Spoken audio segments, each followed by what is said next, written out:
नमस्कार, आप सभी का बहुत बहुत स्वागत है एनके चैनल में। इस वीडियो में हम बात करने वाले हैं बायोलॉजी के क्लास 11th के चैप्टर 1 के बारे में। हालांकि उसके बारे में डिटेल्ड वीडियो मैंने पहले से ही बना के रखी हुई है। इस वीडियो में हम बात करेंगे शॉर्ट क्वेश्चंस की, जो कि 11th क्लास के चैप्टर 1 के लास्ट में दिए गए कुछ क्वेश्चन से रिलेटेड है। आज की वीडियो हमारे शॉर्ट क्वेश्चंस को लेकर है, जो क्लास 11th के चैप्टर 1 से है। तो बिना देर किए आइए शुरू करते हैं वीडियो को। तो सबसे पहला शॉर्ट क्वेश्चन जीव जगत का है, वो कुछ इस तरीके से है। जीवों को वर्गीकृत क्यों करते हैं? तो देखिए, इस क्वेश्चन का सीधा सा मतलब ये है कि हम जीवों का वर्गीकरण क्यों करते हैं। जो भी हमने क्लासिफिकेशन बनाया हुआ है, उसका सबसे बड़ा कारण क्या है, या किस तरीके से बिंदुवत तरीके से हम इसको समझ सकते हैं। तो आइए हम इसके बारे में समझते हैं कि हम जीवों का वर्गीकरण क्यों करते हैं। सबसे पहला पॉइंट है इसके बारे में, वो कुछ इस तरीके से है। जीवों की सरलता से पहचान हेतु। अब ये पॉइंट बिल्कुल ही आसान है कि जीवों की सरलता से पहचान हम कर सकें, इसके कारण हम इसका क्लासिफिकेशन या वर्गीकरण करते हैं। अगला पॉइंट क्या है, आइए देखते हैं। अन्य स्थानों के जीवों के अध्ययन हेतु। अच्छा, बाकी स्थान के जीव हमारे यहाँ के जीवों से हो सकता है कुछ तौर तरीके से, किसी रंग से, रूप से, कदकाठी से भिन्न हो। उसके बारे में जानकारी हम किस तरीके से कर सकते हैं? क्लासिफिकेशन के जरिए कर सकते हैं। अगला पॉइंट, जीवाश्मों के अध्ययन हेतु। अब देखिए, जीवाश्म जो होते हैं उससे हमें पता चलता है कि रिवॉल्यूशन किस तरीके से हुआ है।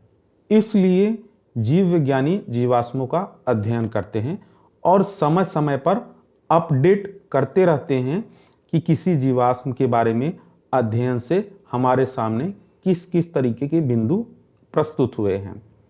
अगला पॉइंट, समूह बनाकर सभी जीवों का अध्ययन किया जा सकता है, जबकि सभी जीवों का पृथक अध्ययन असंभव है। अब देखिए, ये पॉइंट ये कहता है कि समूह बनाकर सभी जीवों का अध्ययन किया जा सकता है, यानी कि बहुत सारे जीवों को एक ही कैटेगरी में रखकर उसका अध्ययन किया जाए, जिसमें कि समान गुण हो, कुछ ऐसे गुण हो जो समानता से संबंधित हो, या उसकी हाइट हो सकती है, या उसका कलर हो सकता है, या फिर उसका रहने का ढंग, भोजन करने का ढंग, या उसके शरीर की बनावट हो सकती है। ठीक है, अगला पॉइंट, वर्गीकरण से जीवों में समानता व असमानता का पता चलता है, जिससे विभिन्न जीव समूहों के बीच संबंध का ज्ञान होता है। देखिए, वर्गीकरण से जीवों के समानता और असमानता के बारे में हमें जानकारी हो जाती है। अब इससे हमें पता चलता है कि ये जीव एक दूसरे से कितना संबंध रखते हैं, या किस तरीके से रिवॉल्यूशन हुआ, किस तरीके से विकास का क्रम हुआ। आगे दूसरा पॉइंट देखते हैं, विभिन्न टैक्सा के विकास, इवोल्यूशन का पता चलता है। अब देखिए, ये वही पॉइंट है कि बहुत सारे अलग अलग टैक्सा, मतलब ये समझिए कि जो अलग अलग तरीके से हमने ग्रुप को बांटा, उसका आपस में क्या संबंध है, या किस तरीके से रिवॉल्यूशन हुआ, किस तरीके से विकास का क्रम चला। जैसे कि मनुष्य तथा बंदरों में काफी समानता पाई जाती है, हाथों की संरचना, पैरों की संरचना, लेकिन कुछ असमानताएं हैं। जैसे कि मनुष्य में सिर्फ टेल बोन होता है, जबकि बंदरों में बाकायदा टेल यानी पूंछ होती है। लेकिन कहीं न कहीं बहुत सारी चीज़ें ऐसी हैं जिससे ये पता चलता है कि यह विकास का क्रम जब आगे बढ़ा तो मनुष्य एक अलग प्रजाति हो चुकी थी और बंदर अलग तरीके से अपनी प्रजाति को आगे लेकर गए। इसी तरीके से चिंपांजी हो गया, बहुत सारे ऐसे जीव हो गए हैं जिनके बारे में ये कहा जा सकता है कि इनका मानवों से संबंध हो सकता है। तो वर्गीकरण से हमें ये लाभ होता है कि हमें बहुत सारी ऐसी जानकारियां मिलती है जिसके जरिए हम जीवों के आपसी संबंध के बारे में समझ सकते हैं। अब आगे के क्वेश्चंस को देखते हैं।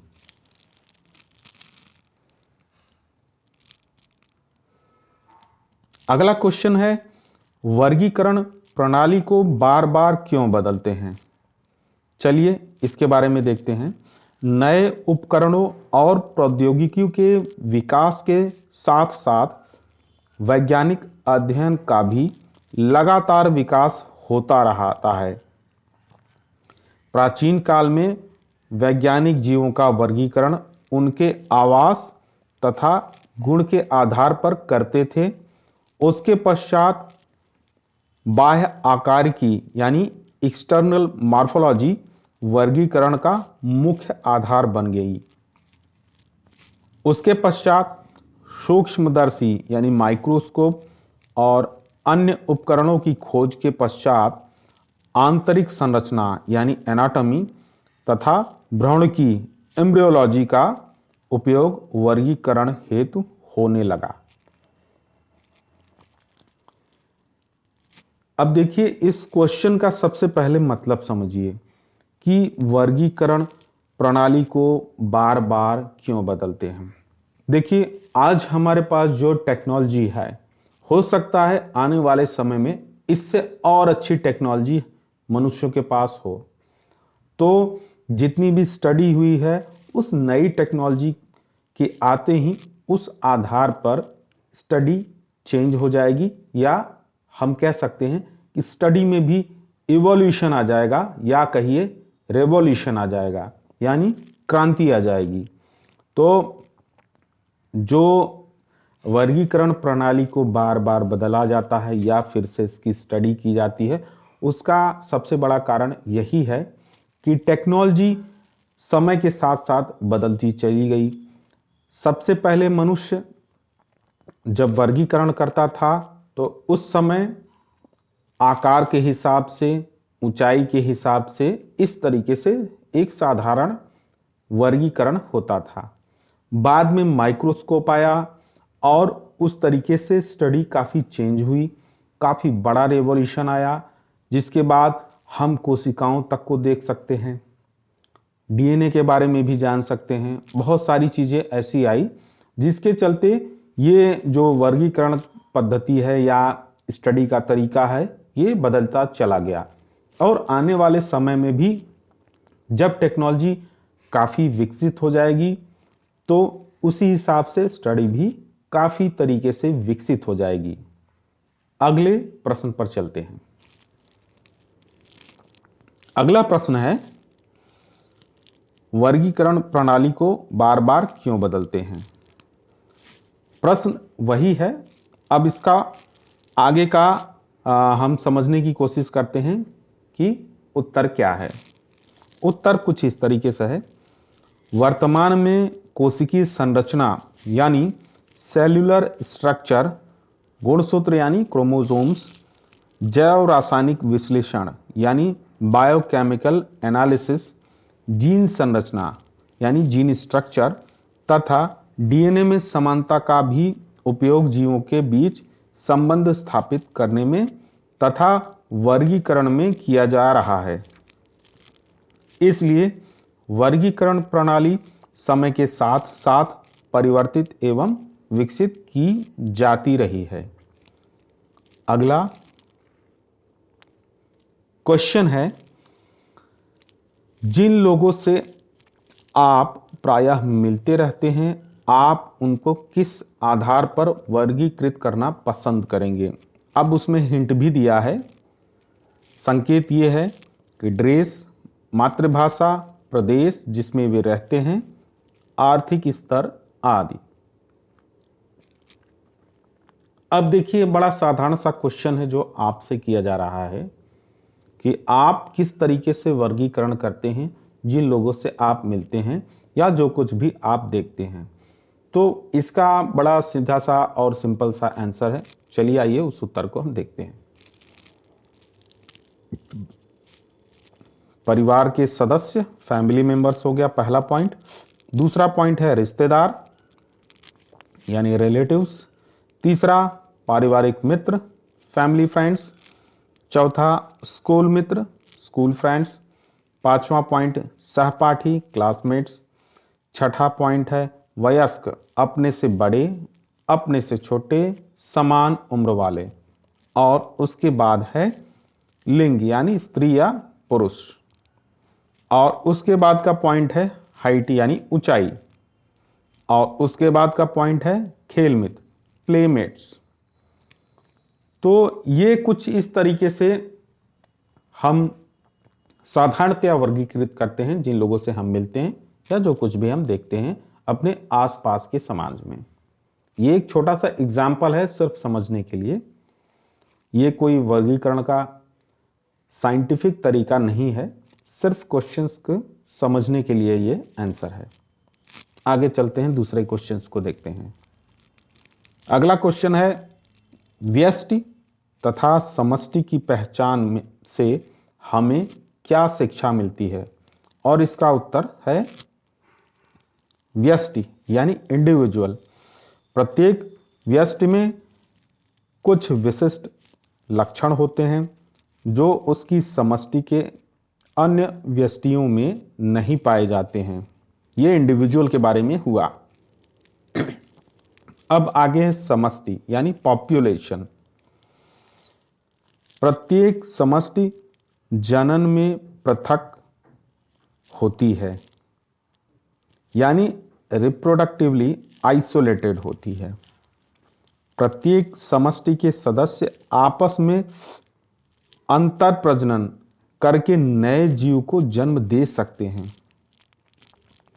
एक समष्टि के सदस्यों में समानता होती है तथा ये अन्य समष्टि से असमान दिखाई देते हैं। समष्टि के प्रत्येक सदस्य का कैरियोटाइप समान होता है। एक समष्टि के सदस्यों में आंतरिक संरचना में समानता पाई जाती है। अब अगले क्वेश्चन की तरफ चलते हैं। अगला क्वेश्चन है आम का वैज्ञानिक नाम निम्नलिखित में से कौन सा है जो सही है। अब देखिए, ऑप्शन है मैंजीफेरा इंडिका और मैजीफेरा इंडिका। तो बड़ा सिंपल सा आंसर है मैंजीफेरा इंडिका। अगले क्वेश्चन की तरफ चलते हैं। टैक्सॉन की परिभाषा दीजिए। विभिन्न पदानुक्रम स्तर पर टैक्सा के कुछ उदाहरण दीजिए। उत्तर है टैक्सॉन किसी भी स्तर को वर्गीकी समूह होता है। Taxon is a taxonomic group of any rank. यह किसी भी स्तर पर जीवों के समूह को निरूपित करता है। जैसे एग्जाम्पल हो गया मक्का, रोजेस, घास, कॉनिफर, द्विबीजपत्री, बीजे पौधे। ये कुछ एग्जाम्पल हो गए। शब्द टैक्सॉन सर्वप्रथम 1956 में ICBN यानी international code of botanical nomenclature ने प्रतिपादित किया था तथा मेयर 1964 ने इसकी परिभाषा कुछ इस प्रकार से दी थी कि किसी भी स्तर के वर्गीकी समूह के रूप में दी थी।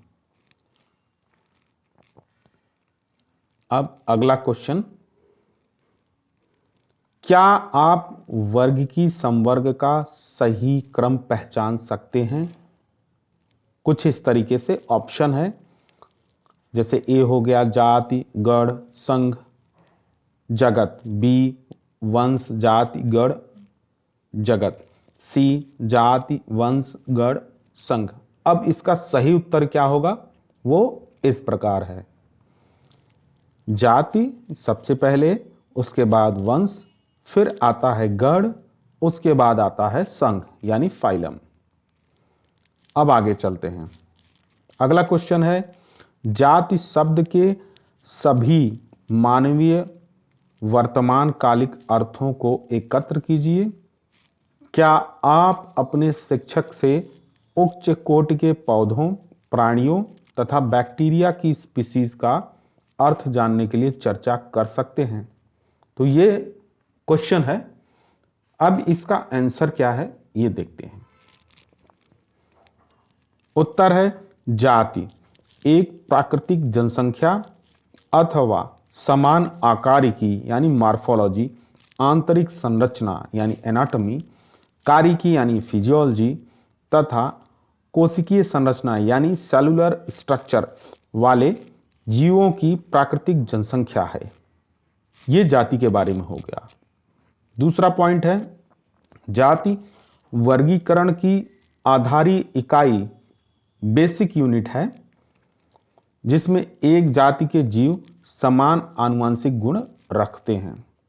तीसरा पॉइंट है, जाति ऐसे संरचनात्मक रूप से समान जीवों का समूह है जो आपस में मुक्त लैंगिक जनन यानी फ्रीली सेक्सुअल रिप्रोडक्शन द्वारा संतान उत्पन्न कर सकते हैं, परंतु अन्य जाति के जीवों से जनन में पृथकता दर्शाते हैं। उच्च पादप तथा जंतुओं में लैंगिक जनन होता है, अतः इनकी जाति निर्धारण के लिए जनन पृथकता का उपयोग किया जा सकता है। अब देखिए, इसमें दिया हुआ है कि अतः परिभाषा 3 सही है। तीसरी परिभाषा जो आपको बताई थी कि जाति ऐसे संरचनात्मक रूप से समान जीवों का समूह है जो आपस में मुक्त लैंगिक जनन फ्रीली सेक्सुअल रिप्रोडक्शन द्वारा संतान उत्पन्न कर सकते हैं, परंतु अन्य जाति के जीवों से जनन में पृथकता दर्शाते हैं। ये तीसरा पॉइंट है जो सही है जाति से संबंधित। अब देखिए इसमें क्या कहा गया है आगे, जीवाणुओं में मुक्त प्रजनन फ्री रिप्रोडक्शन तथा जनन पृथकता नहीं पाया जाता है। यानी जो जीवाणु बैक्टीरिया है उसमें ये उनका तरीका नहीं है, उनका तरीका अलग है। इसलिए जीवाणुओं की जाति का निर्धारण आकारिकी यानी मॉर्फोलॉजी के आधार पर किया जाता है। अभी देखिए, जो बैक्टीरिया होते हैं उनका तरीका जो भी उच्च पादप हैं या फिर जीव जंतु हैं उनसे बिल्कुल अलग है। इसलिए उनके बारे में, उनकी जातियों के निर्धारण के लिए उनकी मॉर्फोलॉजी की स्टडी ज़रूरी होती है, उनकी आकारिकी की स्टडी बहुत ज़रूरी होती है। उसी के आधार पर हम उनकी जातियों को बांट सकते हैं या उसके बारे में एक पॉइंट दे सकते हैं कि ये किस जाति में आती है। आगे चलते हैं। अतः परिभाषा 1 सही है। ये जो सबसे ऊपर का पॉइंट था, जाति एक प्राकृतिक जनसंख्या अथवा समान आकार की आंतरिक संरचना, कारिकी तथा कोशिकीय संरचना वाले जीवों की प्राकृतिक जनसंख्या है। तो ये पहले पॉइंट के बारे में है, जो सबसे ऊपर का पॉइंट है उसके बारे में है कि किस तरीके से हम जाति को डिफाइन कर सकते हैं। तो इस तरीके से आपने देखा कि 2 पॉइंट्स हैं जिसके आधार पर हम जाति का निर्धारण करते हैं। आगे चलते हैं अगले क्वेश्चन की तरफ। अगला क्वेश्चन है, निम्नलिखित शब्दों को समझिए तथा परिभाषित कीजिए। शब्द कौन से हैं? संघ, वर्ग, कुल, गण, वंश। अब उत्तर की तरफ हम चलते हैं। सबसे पहला है संघ यानी फाइलम। समान गुणों वाले वर्गों को एक संघ में रखा गया है। समान गुणों वाले वर्गों यानी क्लास को एक फाइलम में रखा गया है। जैसे मत्स्य, उभयचर, सरीसृप, पक्षी तथा स्तनधारी जंतुओं को एक ही संघ कॉर्डेटा में रखा गया है। सभी जंतुओं में रीढ़ की हड्डी पाई जाती है। जो भी ये जीव जंतु हैं जैसे मत्स्य हो गया, उभयचर सरीसृप हो गया, पक्षी स्तनधारी जंतु हो गया, इनको कार्डेटा में क्यों रखा गया? उसकी वजह है कि सभी जंतु हैं उसमें रीढ़ की हड्डी पाई जाती है।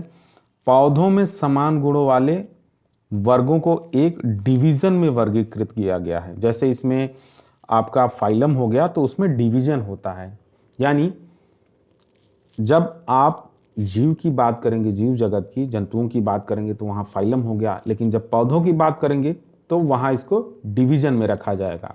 आगे चलते हैं। अगला पॉइंट है वर्ग यानी क्लास। समान गुणों वाले गण ऑर्डर को एक वर्ग क्लास में रखा जाता है।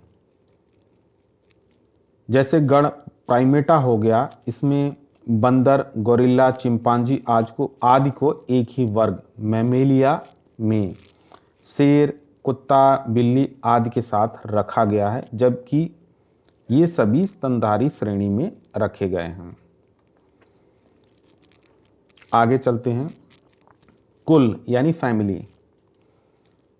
जिस प्रकार समान गुणों वाली जाति को एक वंश में रखते हैं, उसी प्रकार समान गुणों वाले सभी वंशों को एक कुल या कुटुंब फैमिली में रखते हैं। जैसे आलू, टमाटर, बैंगन में कई समान गुण होते हैं, इसलिए इन्हें एक ही कुल सोलेनेसी में रखा गया है। कुटुंबों को वर्धिक वेजिटेटिव तथा जननीय लक्षणों रिप्रोडक्टिव कैरेक्टर्स के आधार पर विशेषीकरण किया जाता है। उदाहरण के लिए शेर, बाघ तथा तेंदुआ को वंश पैंथेरा में बिल्ली के साथ कुटुंब फेलिडी में रखा गया है। इसी प्रकार कुत्ता और बिल्ली में कुछ समानताएं तथा कुछ अंतर होते हैं। इन्हें दो अलग अलग कुटुंबों क्रमशः कैनिडी तथा फेलिडी में रखा गया है। आगे चलते हैं। गण ऑर्डर। समान गुणों वाले कुलों को एक गण ऑर्डर में रखा जाता है। उदाहरण के लिए बिल्ली, कुत्ता तथा शेर को एक ही ऑर्डर कॉर्निवोरा में रखा गया है। पौधों में कॉन्वोलुलेसी तथा सोलेनेसी कुटुंब को एक गण पॉलीमोनियल्स में पुष्पीय गुणों के आधार पर रखा गया है। आगे चलते हैं। वंश यानी जीनस। वंश संबंधित स्पीसीज का एक समूह है। वर्गीकरण में वंश का बहुत महत्व है। द्विपद नाम पद्धति के अनुसार किसी भी स्पीसीज को जब तक कोई नाम नहीं दिया जा सकता जब तक कि वह किसी वंश के साथ न हो। प्रायः एक ही वंश की जाति के गुणों में काफी समानता होती है। सामान्य गुणों के ऐसे समूह को सहसंबंधित गुण कहा जाता है। ऐसी जाति को एक वंश के अंतर्गत रखा जाता है। एक वंश के अंदर कई जाति हो सकती है। जैसे आम का वंश है मैंजीफेरा, जिसके अंतर्गत 35 जातियों को रखा गया है। मैंजीफेरा इंडिका 35 जातियों में से एक है। एक वंश के अंतर्गत केवल एक जाति भी हो सकती है। जैसे वंश जिंगो में केवल एक जाति है, जिंगो बाइलोबा। ऐसे वंश जिनमें केवल एक ही जाति होती है मोनोटिपिक जीनस कहलाते हैं।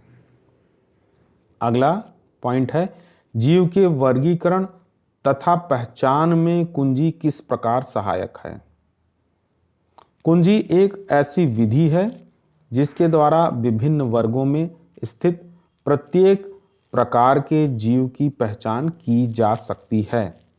वैज्ञानिक जीवों की पहचान उनके गुणों के आधार पर बनाई गई कुंजी से करते हैं। कुंजी यानी की पौधों तथा जंतुओं के समान तथा असमान गुणों के आधार पर बनाई जाती है। अगला पॉइंट है वर्गीकी कुंजी दो विपरीत लक्षणों पर आधारित होती हैं, जिनमें से एक को स्वीकार किया जाता है जबकि दूसरे को अस्वीकृत किया जाता है। कुल, वंश तथा जाति के लिए अलग अलग कुंजी का उपयोग किया जाता है। अगला पॉइंट, अब अगले क्वेश्चन की तरफ चलते हैं। पौधों तथा प्राणियों के उचित उदाहरण देते हुए वर्ग की पदानुक्रम का चित्रण कीजिए। वर्गीकरण एक एकल सोपान प्रक्रम नहीं है, बल्कि इसमें पदानुक्रम सोपान हायरार्की ऑफ स्टेप्स होते हैं, जिसमें प्रत्येक सोपान पद अथवा वर्ग यानी रैंक और कैटेगरी को प्रदर्शित करता है। चूंकि समवर्ग यानी कैटेगरी समस्त वर्ग की व्यवस्था है, इसलिए इसे वर्ग की समवर्ग यानी टैक्सोनॉमिक कैटेगरी कहते हैं, और तभी सारे समवर्ग मिलकर वर्ग की पदानुक्रम यानी टैक्सोनॉमिक हायरार्की बनाते हैं। प्रत्येक समवर्ग वर्गीकरण की एक इकाई को प्रदर्शित करता है। वास्तव में यह एक पद को दिखाता है और इसे प्रायः वर्गक यानी टैक्सॉन कहते हैं। अगला क्वेश्चन, पौधों तथा प्राणियों के उचित उदाहरण देते हुए वर्ग की पदानुक्रम का चित्रण कीजिए। उदाहरण है, कीट जीवों के एक वर्ग को दिखाता है जिसमें एक समान गुण जैसे 3 जोड़ी संधिपाद टांगे होती हैं। इसका अर्थ है कीट संघ स्वीकारनीय सुस्पष्ट जीव है जिसका वर्गीकरण किया जा सकता है, इसीलिए इसे एक पद, रैंक अथवा समवर्ग कैटेगरी का दर्जा दिया गया है, क्लास का दर्जा दिया गया है। वर्ग समवर्ग को दिखाता है। प्रत्येक पद अथवा वर्गक वास्तव में वर्गीकरण की एक इकाई को बताता है। ये वर्ग समवर्ग सुस्पष्ट जैविक हैं, ना कि केवल आकारिकीय समूहन। सभी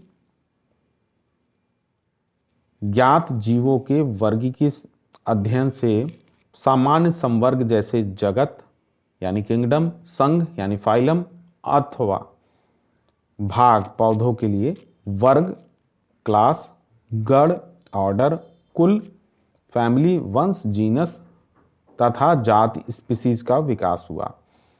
पौधों तथा प्राणियों दोनों में जाति सबसे निचले समवर्ग में आती है। अब आगे चलते हैं। पौधों तथा प्राणियों के उचित उदाहरण देते हुए वर्ग की पदानुक्रम का चित्रण कीजिए। अब ये देखिए, चित्रण कुछ इस प्रकार है। सबसे पहले आ गई जाति, उसके बाद आपका वंश आ गया, जीनस, उसके बाद आपका कुल आ गया, फैमिली, गण यानी ऑर्डर, अब उसके बाद आपका वर्ग यानी क्लास, और उसके आगे आपका संघ यानी फाइलम। ये इस तरीके से इसका आप चित्रण कर दीजिएगा। अब आगे चलते हैं, जगत या किंगडम, ये लास्ट इसका स्टेप रहेगा। अब आगे का क्वेश्चन देखते हैं। मनुष्य की वर्ग की पदानुक्रम में वर्गीकरण निम्न प्रकार है। ये देखिए, मनुष्य का हम यहां पर क्लासिफिकेशन कर लेते हैं। पदानुक्रम हो गया मनुष्य। अब आगे देखिए, जगत किंगडम एनिमेलिया हो गया। आगे का संघ डिवीजन कार्डेटा हो गया। उसके आगे वर्ग यानी क्लास आपका मेमेलिया हो जाएगा। उसके आगे ऑर्डर प्राइमेटा हो जाएगा, और इसके आगे है फैमिली होमोनिडी हो जाएगी। अब उसके आगे है जीनस यानी वंश, होमो हो जाएगा, और जाति जो स्पीसीज है होमो सैपियंस हो जाएगी। अब इसके आगे देखिए, आम का इसी तरीके से हम वर्गीकरण भी कर लेते हैं।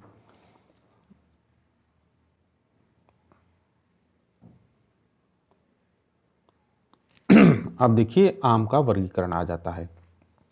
जगत हो जाएगा प्लांटी, उसके आगे संघ या डिवीजन जो हो गया फाइलम या डिवीजन, एंजियोस्पर्मी, उसके आगे क्लास डाइकोटी लिडनी, ये आपका क्लास हो गया, और उसके आगे ऑर्डर सर्पेंडल्स, उसके आगे कुल फैमिली एनाकोंडेसी, वंश मैंजीफेरा, जाति मैंजीफेरा इंडिका। याद रखिएगा, इसमें मैंने आपको पहले ही बताया था इसकी 35 अलग जातियां हैं। अब आगे चलते हैं। आगे का क्वेश्चन है, मछलियों का अध्ययन जीव विज्ञान की किस शाखा के अंतर्गत करते हैं? अब इसमें देखिए आपको ऑप्शन मिलेगा, हर्पेटोलॉजी, हेलमिन्थोलॉजी, ऑफियोलॉजी या इक्थियोलॉजी। यह ऑप्शन कौन सा सही रहेगा? देखिए आंसर है इक्थियोलॉजी। इसके अंतर्गत हम मछलियों का अध्ययन करते हैं। आगे का क्वेश्चन, जंतु किन लक्षणों में पादपों से मिलते हैं? पॉइंट है, ये दिन रात श्वसन करते हैं। दूसरा पॉइंट है, ये केवल दिन में श्वसन करते हैं। तीसरा पॉइंट है, ये केवल रात में श्वसन करते हैं। या चौथा पॉइंट, ये जब चाहे श्वसन करते हैं।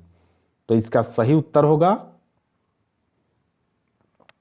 ये दिन रात श्वसन करते हैं। ये जीवों का लक्षण हो गया जो पादपों से मिलता जुलता है। आगे का क्वेश्चन देखते हैं, जीव विज्ञान शब्द का प्रयोग सबसे पहले किसने किया था? तो जीव विज्ञान यानी बायोलॉजी शब्द का सर्वप्रथम प्रयोग 1802 ईस्वी में लैमार्क और ट्रेवेरेनस द्वारा किया गया था।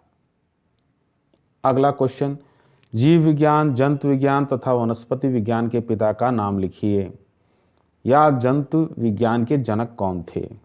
आंसर होगा जीव विज्ञान के अरस्तु, जंतु विज्ञान के अरस्तु, यानी दोनों के अरस्तु ही हुए। अब तीसरा है वनस्पति विज्ञान के थियोफ्रास्टस। अब चलते हैं अगले क्वेश्चन की तरफ, सजीव एवं निर्जीव में अंतर बताइए। देखिए, सभी सजीवों में जीव द्रव्य उपस्थित होता है जो कि सभी सजीवों जीवधारियों की भौतिक आधारशिला होती है। इसके विपरीत निर्जीवों में यह अनुपस्थित होता है। जो जीव द्रव्य होता है उसके बारे में आगे के चैप्टर में हम विस्तृत में बातचीत करेंगे। अभी आगे चलते हैं। जीव विज्ञान की 2 परंपरागत शाखाओं के नाम लिखिए तथा इनमें अंतर बताइए। तो जीव विज्ञान की 2 परंपरागत शाखाएं ये हैं। पहला है जंतु विज्ञान यानी जूलॉजी। जंतु विज्ञान शाखा के अंतर्गत जंतुओं यानी एनिमल्स का अध्ययन किया जाता है। और दूसरी शाखा है वनस्पति विज्ञान बॉटनी। तो वनस्पति विज्ञान शाखा के अंतर्गत वनस्पतियों यानी प्लांट्स का अध्ययन किया जाता है। अब आते हैं, ये कुछ क्वेश्चंस हैं जैसे रेस्पिरेशन, ये सजीवों के लक्षण में आते हैं। तो पहला लक्षण है रेस्पिरेशन। क्वेश्चन है सजीवों के किन्हीं 2 लक्षणों का वर्णन कीजिए। तो सबसे पहला हो गया रेस्पिरेशन। जो जीवधारियों में श्वसन हर समय होता रहता है। इस क्रिया में जीव वायुमंडल से ऑक्सीजन लेते हैं तथा कार्बन डाइऑक्साइड बाहर निकालते हैं। इस क्रिया में कार्बोहाइड्रेट, वसा एवं प्रोटीन का ऑक्सीकरण होता है और ऊर्जा मुक्त होती है। इस मुक्त ऊर्जा से ही जीवधारियों की समस्त जैविक क्रियाएं संचालित होती हैं। श्वसन क्रिया एक अपचयी कैटाबोलिक रिएक्शन है। अब दूसरा वाला लक्षण देख लेते हैं, जनन यानी रिप्रोडक्शन। तो जनन भी जीवों का अभिलक्षण है। बहुकोशिकीय जीवों में जनने का अर्थ अपनी संतति उत्पन्न करना है, जिसके अभिलक्षण लगभग उसके अपने माता पिता से मिलते हैं। जीव अलैंगिक जनन यानी एक्सेक्सुअल रिप्रोडक्शन भी करते हैं, जैसे फंजाई कवक लाखों अलैंगिक बीजाणुओं एसेक्सुअल स्पोर्स द्वारा गुणन करती है और सरलता से फैल जाती है। निम्न कोटि के जीवों जैसे यीस्ट तथा हाइड्रा में बडिंग या मुकुलन जिसको आप कहते हैं द्वारा जनन होता है। प्लेनेरिया चपटाक्रमी जो होता है में वास्तविक पुनर्जनन ट्रू रीजनरेशन होता है, अर्थात एक खंडित जीव अपने शरीर के लुप्त अंग को पुनर्प्राप्त यानी जीवित कर लेता है और इस प्रकार एक नया जीव बन जाता है। फंजाई तंतुमयी शैवाल मांस का प्रथम तंतु सभी विखंडन विधि द्वारा गुणन करते हैं। तो ये दो लक्षण हो गए। आगे के अब क्वेश्चन पे चलते हैं। पौधों तथा जंतुओं में मुख्य अंतर बताइए। तो ये मुख्य अंतर कुछ इस प्रकार है। पौधों का शरीर संगठन सरल प्रकार का होता है जबकि जंतुओं में जटिल होता है। दूसरा पॉइंट है कि कोशिका के चारों ओर सेलुलोज की बनी एक दृढ़ कोशिका भित्ति पाई जाती है जबकि जंतुओं में ये कोशिका भित्ति नहीं होती है। तीसरा पॉइंट है पादप कोशिकाओं में एक हरे रंग का हरित लवक या क्लोरोप्लास्ट जिसको आप कहते हैं वो पाया जाता है जबकि जंतुओं में हरित लवक नहीं होता है। पौधों में प्रकाश संश्लेषण द्वारा अपना भोजन पौधे स्वयं बना लेते हैं जबकि जंतुओं में प्रकाश संश्लेषण की क्रिया नहीं होती है। पौधे स्वपोषी होते हैं, जंतु स्वपोषी नहीं होते हैं। अब आगे चलते हैं। आगे का क्वेश्चन है अजायब घर या म्यूजियम किसे कहते हैं? म्यूजियम एवं चिड़ियाघर में अंतर बताइए। आंसर है म्यूजियम यानी संग्रहालय। संग्रहालय प्रायः शैक्षिक संस्थानों जैसे विद्यालय तथा कॉलेजों में स्थापित किए जाते हैं। संग्रहालय में अध्ययन के लिए परिरक्षित पौधों तथा प्राणियों के नमूने होते हैं। पौधे तथा प्राणियों के नमूनों को सुखाकर परिरक्षित करते हैं यानी प्रिजर्व करते हैं। कीटों को एकत्र करके मारने के बाद डिब्बों में पिन लगाकर रखते हैं। बड़े जीवों जैसे पक्षी तथा स्तनधारी को प्रायः परिरक्षित घोल में डालकर जारों में भरकर परिरक्षित करते हैं। संग्रहालय में प्रायः प्राणियों के कंकाल भी रखे जाते हैं। अब देखिए प्रमुख संग्रहालय कौन कौन से हैं ये भी देख लेते हैं।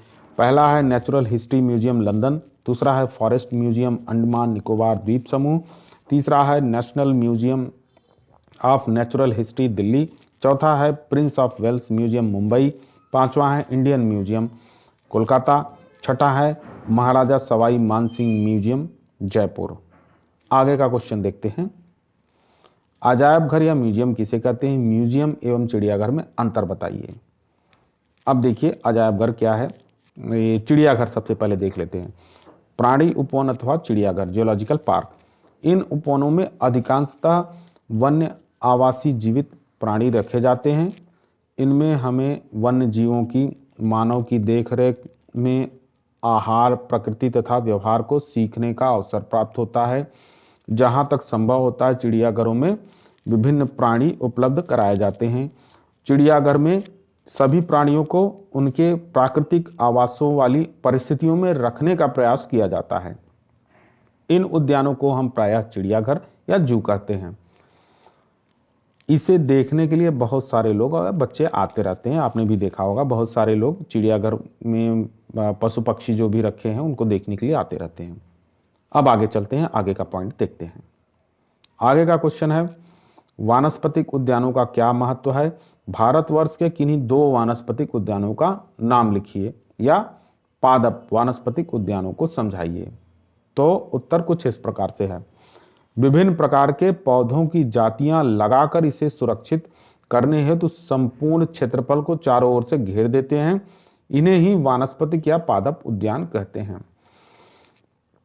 वानस्पतिक उद्यानों से निम्नलिखित लाभ है जिसके कारण इनका बहुत महत्व है। वर्गीकरण अध्ययन हेतु जीवित जातियों को वानस्पतिक उद्यानों से प्राप्त किया जाता है। यहाँ पर विदेशों से भी लाकर नई जातियाँ लगाई जाती हैं तथा उनका विकास किया जाता है।